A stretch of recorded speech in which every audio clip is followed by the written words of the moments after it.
Dito, yung kanilang kalabasa, yan oh. Kita niyo yung bunga. Ayan yung bunga ng kalabasa nila oh. Yung bunga na. Malapit nang i-harvest yan. Yung isa dito. Yan. Yung mga bunga na. So ang ginawa nila sa kanilang kalabasa ay pinagapang. Yun nga lang, ang daming damo. Yan talaga ang disadvantage pag pinapagapang. Pero pwede yung iba, ginagawan to ng gapangan para malinis yung ilalim, para mas maganda ang tubo ng mga tanim. So ayan ang mga bunga nila oh, mga ka-garden.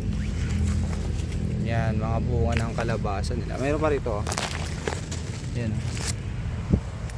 So malilit pa yung bunga ng kalabasa. Kaya siguro hindi pa yan i-harvest.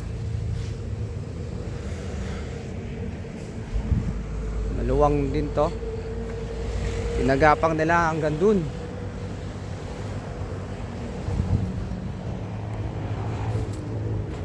Puro to, puro kalabasa.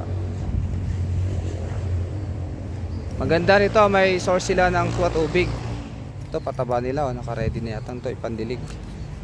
O tira nila nang nagdilig yan. Maluwang talaga yung kanilang taniman ng kalabasa. So nasa sa inyo mga ka-garden kung gusto nyo rin ipagapang lang o lagyan ng balag. Ayan.